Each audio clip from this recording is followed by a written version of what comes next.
इस बीच बड़ी खबर आ रही जहां आपको बता दें नए संसद भवन में विशेष सत्र इस बार होने वाला है। तैयारी पूरी कर ली गई। 18 सितंबर से संसद का विशेष सत्र होगा। 19 सितंबर से नए भवन में ये विशेष सत्र होगा। सूत्रों के हवाले से खबर, गणेश चतुर्थी के मौके पर नए भवन में विशेष सत्र शुरू होगा।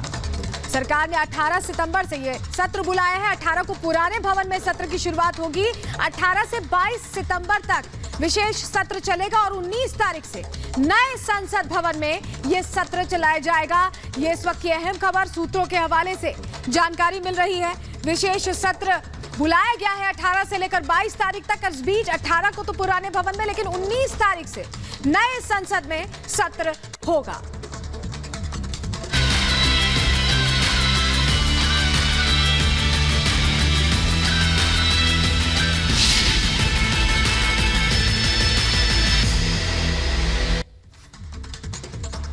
और इस बीच एक और बड़ी खबर आपको बताते हैं। यूएस के एनएसए जैक सुलिवन का चीन पर आरोप। दिल्ली में काम बिगाड़ सकता है चीन। G20 में सभी के हित की बात होगी। G20 में चीन को तय करनी है अपनी भूमिका। G20 को लेकर बड़ा बयान सामने आया है। G20 में जिनपिंग के ना आने पर यह तंज कसा है अमेरिका के एनएसए जैक सुलिवन ने। उनका कहना है कि दिल्ली में अगर चीन होता तो वो काम बिगाड़ सकता था, जबकि दिल्ली में G20 के जो तमाम प्रतिनिधि हैं वो अच्छी बात करने के लिए इकट्ठा हो रहे हैं। दिल्ली में काम बिगाड़ सकता है। G20 में सभी के हित की बात होगी।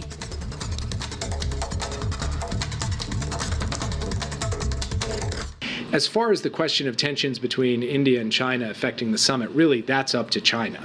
If China wants to come in and play the role of spoiler, of course that option is available to them. What I think the chair, India, will encourage them to do, what we, the United States, and every other member, virtually every other member of the G20 will do, is encourage them to come in a constructive way on climate, on multilateral development bank reform, on debt relief, on technology, and set aside the geopolitical questions and really focus on problem solving and delivering for the developing countries. बहुत बड़ी खबर आपको बता दें, भारत नाम पर विदेश मंत्री एस जयशंकर का बयान आया है। भारत नाम का विरोध करने वाले संविधान पढ़े। जयशंकर ने कहा कि संविधान में इंडिया दैट इज भारत लिखा है।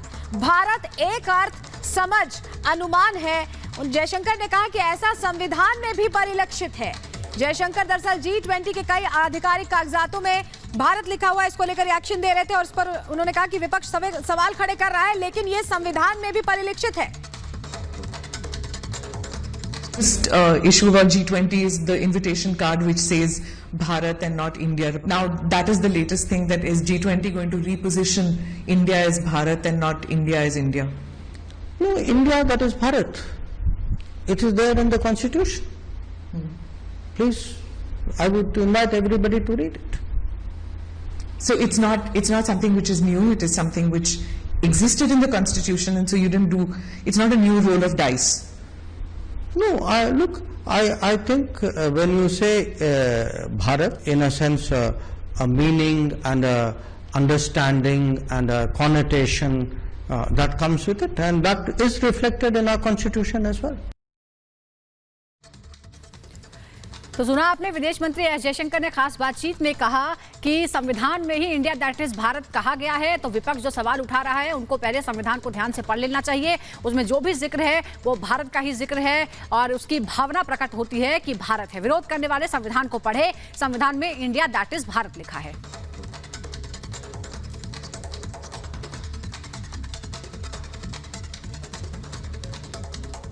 भारत का विरोध करने वाले संविधान की पढ़ाई करें, यह कहना है एस जयशंकर का। और चलिए आपको समझा देते हैं ये विवाद दरअसल शुरू कहां से हुआ है। राष्ट्रपति भवन के निमंत्रण पत्र से ये बहस शुरू हुई है। भारत या इंडिया की राष्ट्रपति भवन ने G20 के लिए जो निमंत्रण पत्र भेजा था उसमें डिनर के निमंत्रण पत्र में प्रेसिडेंट ऑफ भारत लिखा था। अब तक प्रेसिडेंट ऑफ इंडिया लिखने का चलन रहा था, लेकिन इसे बदला गया है और प्रेसिडेंट ऑफ भारत लिखा गया। दिल्ली में देखिए 9 से 10 सितंबर G20 की बैठक होने वाली, उसके लिए तमाम राष्ट्राध्यक्ष पहुंच रहे हैं तमाम देशों के। संबित पात्रा ने इंडोनेशिया दौरे की बुकलेट भी इसको लेकर जारी की और मोदी के लिए the prime minister of Bharat उसमें लिखा हुआ है। तो भारत का जिक्र है और 18 सितंबर से संसद का विशेष सत्र शुरू होने वाला है, जिसकी हम जानकारी दे रहे हैं। और विपक्षी नेता नाम बदले जाने को लेकर अब प्रश्न खड़े कर सकते हैं, इस पर लगातार बयान दे रहे हैं। जबकि भारतीय जनता पार्टी ये पूछ रही है कि भारत लिखने और बोलने में दिक्कत क्या है, परेशानी क्या है, ये भारतीय जनता पार्टी पूछ रही है। वहीं लगातार G20 की जैसे तैयारी चल रही है, भारत मंडपम को रंग बिरंगी लाइटों से सजाया गया है। हमारे सहयोगी अमित सिंह की रिपोर्ट आपको दिखाते हैं। G20 की मेजबानी के लिए हिंदुस्तान तैयार है और दिल्ली में इसके लिए खास इंतजाम किए गए हैं। मेरे ठीक पीछे आप भारत मंडपम देख रहे हैं। ये वही जगह है जहां पर G20 देशों के राष्ट्राध्यक्ष आएंगे, उनकी बैठकें होंगी, उनकी मीटिंग होगी। और भारत मंडपम अपने में बहुत खास, बहुत अनोखा है। 2700 करोड़ रुपए खर्च कर इसको बनाया गया। और बड़ी बात है कि सिर्फ अकेले इस प्रांगण को बनाने का जो खर्चा था वो 2700 करोड़ था। और अकेले अगर भारत मंडपम बिल्डिंग की बात करें तो करीब 750 करोड़ रुपए इसे बनाने में खर्च हुए हैं। 123 एकड़ में यह फैला हुआ है। देश का सबसे बड़ा ये कन्वेंशन सेंटर है जहां 10,000 लोगों के बैठने की व्यवस्था है। भारत मंडपम 3 फ्लोर का बना है। G20 समिट यहीं पर होगी। इसके हर फ्लोर पर भारतीय संस्कृति की छाप देखी जा सकती है। इसे बहुत सुंदर ढंग से सजाया संवारा गया है। इसके हर कमरे, हर जगह में आपको भारतीय पारंपरिक विविध कला और यहाँ के जो रिचुअल हैं, यहाँ की जो कलाकृति है, जो संस्कृति है, वो दिखाई देगी। भारत मंडपम में एक बड़ा हॉल बनाया गया है जिसमें 7,000 लोगों के बैठने की व्यवस्था है। और आपको बता दें कि सिडनी के ओपेरा हाउस से कहीं ज्यादा बड़ा है। 3,000 से अधिक लोग एक साथ बैठ सकते हैं। इस तरह का यहाँ पर ओपन एम्पी थिएटर है। साथ ही साथ आपको बताएं कि भारत मंडपम का जो कुल एरिया है वो 26 गुना बड़ा है एक फुटबॉल ग्राउंड से। और तस्वीरें हम आपको दिखा रहे हैं। सज धज कर दिल्ली तैयार है। आप देखिए G20 समिट के जो होर्डिंग्स लगी हैं उनमें तमाम देशों के झंडे लगे हैं जो देश आने वाले हैं, चाहे वो ऋषि सुनक हो, ब्रिटेन के राष्ट्राध्यक्ष जो बाइडेन हो। साथ ही साथ आपको बताएं कि यहाँ पर जस्टिन ट्रूडो भी आ रहे हैं जो कनाडा के राष्ट्राध्यक्ष हैं। और इस G20 मीटिंग का सबसे बड़ा फोकस होगा किस तरह से क्लाइमेट चेंज पर बात हो, इस पर फोकस होगा, किस तरह से सस्टेनेबल डेवलपमेंट में बात की जाए। साथ ही साथ क्योंकि 80% जो इकोनॉमी है वो G20 देशों के जरिए कवर होती है। और G20 देश ही पूरी दुनिया में जो एक रोड मैप है वो तैयार करते हैं विश्व के पटल पर आगे बढ़ने के लिए। और ये तस्वीरें देखिए, ये फ्लैग्स हैं। मेरे कैमरा पर्सन अभिषेक आपको दिखा रहे हैं, ये झंडे हैं उन देशों के, उन राष्ट्रों के जिनके राष्ट्राध्यक्ष यहाँ पर दिल्ली में होंगे। और बड़ी बात देखिए कि कुल 26 देशों के राष्ट्राध्यक्ष यहाँ पर आ रहे हैं। 30 से ज्यादा होटल यहाँ पर बुक किए गए हैं जहाँ पर अलग अलग जो राष्ट्राध्यक्ष वो रहेंगे। अगर जो बाइडेन की बात करें तो जो बाइडेन जिस स्वीट में रुकेंगे, जिस होटल में रुकेंगे, उसका एक दिन का जो किराया है, जो रेंट है, वो 8 लाख रुपए है। तस्वीरें आपको दिखा रहे हैं। ये सारे फव्वारे देखिए, यहाँ से वहां तक दिल्ली को सुंदर तरीके से सजाया गया है। फ्रांस के राष्ट्रपति इमैनुअल मैक्रों भी यहाँ पर होंगे जो क्लैरिजेट में रुकेंगे। साथ ही साथ शी जिनपिंग इस बार नहीं आ रहे हैं, उनकी जगह ली कियांग जो प्रधानमंत्री हैं वो आएंगे। कनाडा के प्रधानमंत्री जस्टिन ट्रूडो भी आ रहे हैं। और उन्हें जो स्वीट्स मिला है वो ललित होटल का है जहां पर वो अपनी टीम के साथ रुकने वाले हैं। ऑस्ट्रेलिया के प्रधानमंत्री एंथनी एल्बनीज भी यहां पर शिखर सम्मेलन में हिस्सा लेने के लिए आ रहे हैं।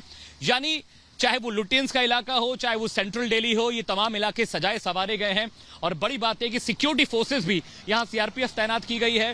साथ ही साथ NSG के कमांडोज भी होंगे। इसके अलावा दिल्ली पुलिस की जो स्पेशल फोर्सेज हैं, जो टास्क फोर्सेज हैं, वो यहाँ पर होंगे। RAF की तैनाती बड़े पैमाने पर की गई है क्योंकि दुनिया भर के सबसे ताकतवर मुल्कों के जो राष्ट्राध्यक्ष हैं वो यहाँ पर होंगे, इसलिए सुरक्षा व्यवस्था भी उसी हिसाब से की गई है।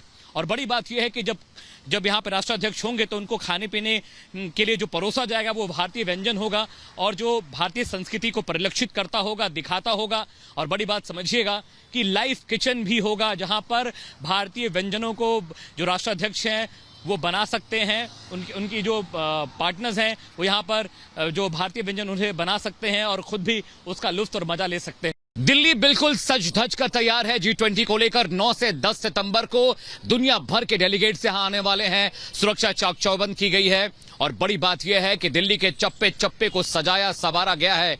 तमाम दुनिया भर के जो ताकतवर मुल्क है यहाँ आएंगे, चाहे अमेरिका हो, चाहे कनाडा हो, चाहे फ्रांस हो, चाहे ऑस्ट्रेलिया हो।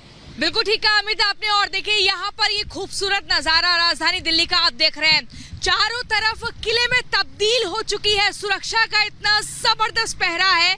और देखिए यहाँ पर 20 देशों के राष्ट्राध्यक्ष आएंगे। इसके अलावा और भी देशों के राष्ट्राध्यक्षों को न्योता दिया गया है। तो G20 समिट को लेकर दुनिया देखेगी एक अद्भुत छठा राजधानी दिल्ली में।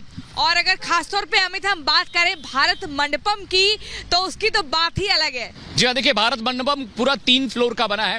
इंटरनेशनल कन्वेंशन सेंटर है जहां पर हजारों लोग एक साथ बैठ सकते हैं। एक ऑडिटोरियम बनाया गया जहां पर एक साथ 10,000 लोगों के बैठने की व्यवस्था है। भारतीय संस्कृति की झलक कन्वेंशन सेंटर में, भारत मंडपम में देखने के लिए मिलेगी। अलग अलग ऑडीज बनाई गई हैं। वहां पर एक बहुत बड़ा फूड सेंटर है जहां पर हजारों की तादाद में लोग खाना खा सकते हैं। 4,000 से ज्यादा गाड़ियों के पार्किंग की वहां पर व्यवस्था की गई है। तमाम बड़े होटल्स की अगर बात करें, 30 होटल बुक किए गए जिसमें दुनिया भर के जो राष्ट्राध्यक्ष रुकेंगे। G20 देशों के अलावा करीब 26 देशों के राष्ट्राध्यक्ष आने वाले। तस्वीरें आपको दिखा रहे हैं, देखिए तमाम वो मुल्क जो दिल्ली में होंगे G20 शिखर सम्मेलन के लिए, उनके झंडे यहां पर लगाए गए और सिक्योरिटी बहुत चाक चौकबंद की गई है। खासकर लुटियंस और जो सेंट्रल दिल्ली का इलाका है, यहां पर परिंदा भी पर नहीं मान सकता। यहां तक कि ड्रोन उड़ाए जा रहे हैं। सीआरपीएफ की सिक्योरिटी है, दिल्ली पुलिस है और साथ ही साथ प्रियंका NSG के कमांडोज भी चप्पे चप्पे पर तैनात हैं।